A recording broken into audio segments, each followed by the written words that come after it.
Viktoria Nasyrova, 45, stared at her reflection in the bathroom mirror of her Brooklyn apartment, adjusting her sunglasses one final time before snapping the selfie. She had no idea that the reflection in those designer lenses would expose her location to the daughter of the woman she'd murdered.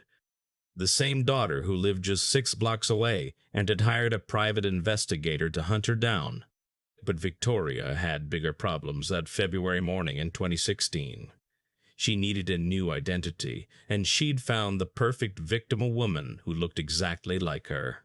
Olga Savik, 35, answered her Forest Hills apartment door to find Viktoria holding a white bakery box. Both women stood 5'6", with the same shade of dark brown hair falling past their shoulders. Both spoke with slight Russian accents. Both had the same olive complexion and round face shape. Looking at them side by side was like seeing twins separated at birth. "I brought cheesecake from that place you mentioned," Viktoria said, her voice warm with false friendship, "to apologize for our misunderstanding last month."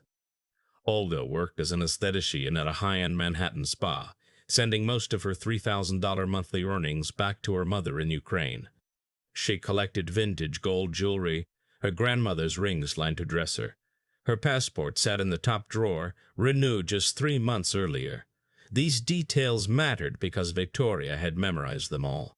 Therefore, when Olga invited her inside that afternoon, she was inviting in a woman who'd already decided to steal her life. 2 years earlier, in Krasnodar, Russia, Alla Alekseenko, 54, had made a similar mistake. The retired schoolteacher lived alone in a modest apartment, her walls covered with photos of her daughter Nadia Ford, son-in-law James, and granddaughter Sarah, all living in New York.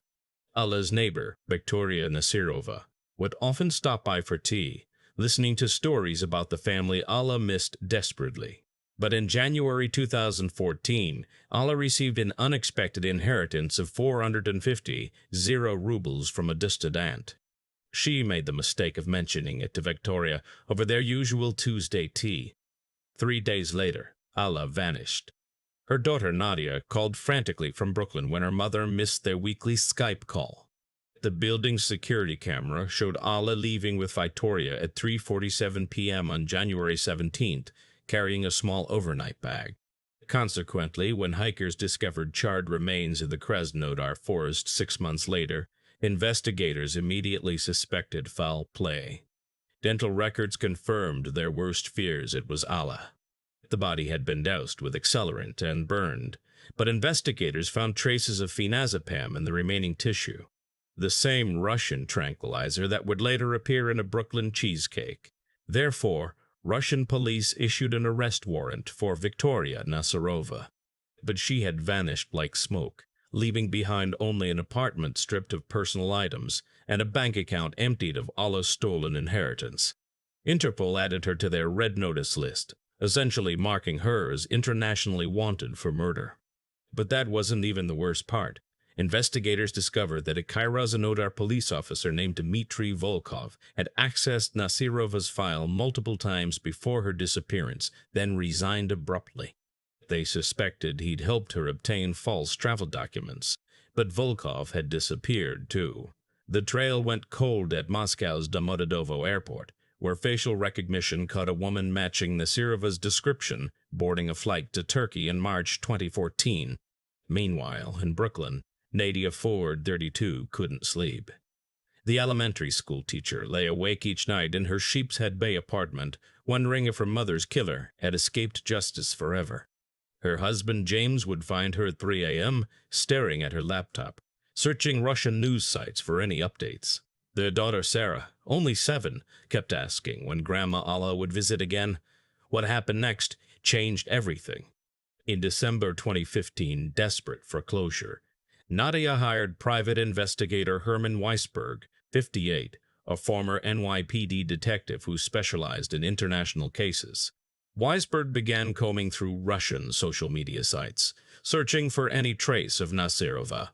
After 3 weeks of dead ends, he found something unexpected, a Facebook profile under the name Viktoria Chris that had posted a selfie from Brooklyn.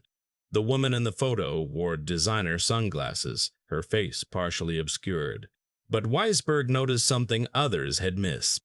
In the reflection of her left lens, he could make out the interior of a car burgundy leather seats with distinctive stitching. He enhanced the image, identifying it as a 2014 Chrysler 300. In the right lens, barely visible, was a street sign reflection.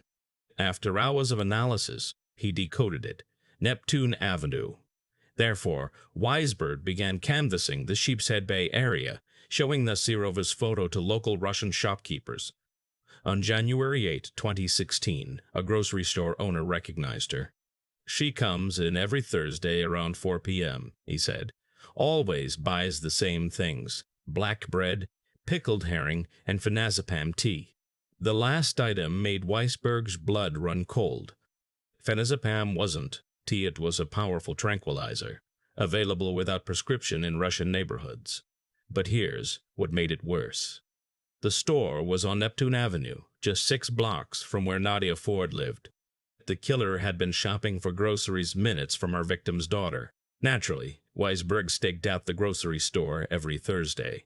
On February 4, 2016, Viktoria Nasyrova walked in at 4:17 p.m., exactly as predicted. He followed her to a basement apartment on East 18th Street, then called Nadia with the news. They had found Alla's killer, but when they brought the information to the FBI, agents explained a horrible truth. Without evidence of crimes committed on U.S. soil, extradition would take years. Therefore, Nasyrova remained free, unaware she was being watched, until she met Olga Zavik at a Russian community center and saw opportunity in their matching faces. On February 22, 2016, she arrived at Olga's apartment with the drugged cheesecake. Setting her final plan in motion, the cheesecake tasted too sweet, almost medicinal. Olga noticed after the second bite, but didn't want to seem rude. By the third bite, the room began spinning. She heard the fork clatter against the plate, a sharp, metallic sound that seemed to echo forever. Her fingers went numb first, then her arms. Time stretched like taffy. Each second felt like minutes. The last thing she remembered was Viktoria standing over her, calmly eating the rest of the cheesecake with a different fork. When Olga's boyfriend returned the next day, he found her unconscious on the floor, pills scattered around her body in a staged suicide scene.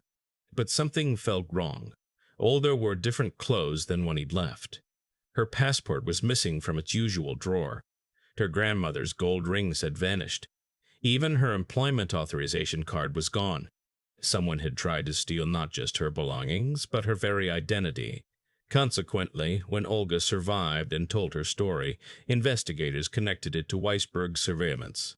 They discovered Nasyrova had also poisoned Ruben Borokov, 42, 3 months earlier after meeting him on a Russian dating site, stealing $4,000 in cash. The pattern was clear: she used phenazepam-laced food to incapacitate victims before robbing them. But that wasn't even the most disturbing part. Security footage showed Nasyrova leaving Olga's building wearing her victims' clothes and jewelry, practicing her walk, her mannerisms. She wasn't just stealing identities, she was rehearsing to become her victims. Justice finally arrived in February 2023, when Viktoria Nasyrova was sentenced to 21 years in prison for the attempted murder of Olga Zavik. The judge called her a ruthless and calculating con artist. She now resides at Bedford Hills Correctional Facility, where she reportedly spends her days making 3D paper art and refusing to discuss her crimes. But the story doesn't end there. After serving her U.S. sentence, Nasyrova faces deportation to Russia, where murder charges await for Alla Alekseenko's death. The schoolteacher who shared tea and stories about her beloved family, Nadia, James, and little Sarah May, finally received justice. Today, Nadia Ford keeps her mother's photo on her classroom desk, next to pictures of Sarah, now 14, and looking remarkably like her grandmother. Olga Zavik still works as an esthetician, but no longer accepts food from anyone she doesn't trust completely. And somewhere in Russia, Investigator believed Dmitry Volkov still hides, knowing that helping a killer escape makes him complicit in every crime she committed after. The reflection in those designer sunglasses, such a small detail that exposed such enormous evil. It reminds us that in our digital age, even killers who flee across continents can't escape the tiny breadcrumbs they leave behind. Sometimes justice comes from the strangest places: a Facebook selfie, a grocery store routine, or the simple determination of a daughter who refused to let her mother be forgotten.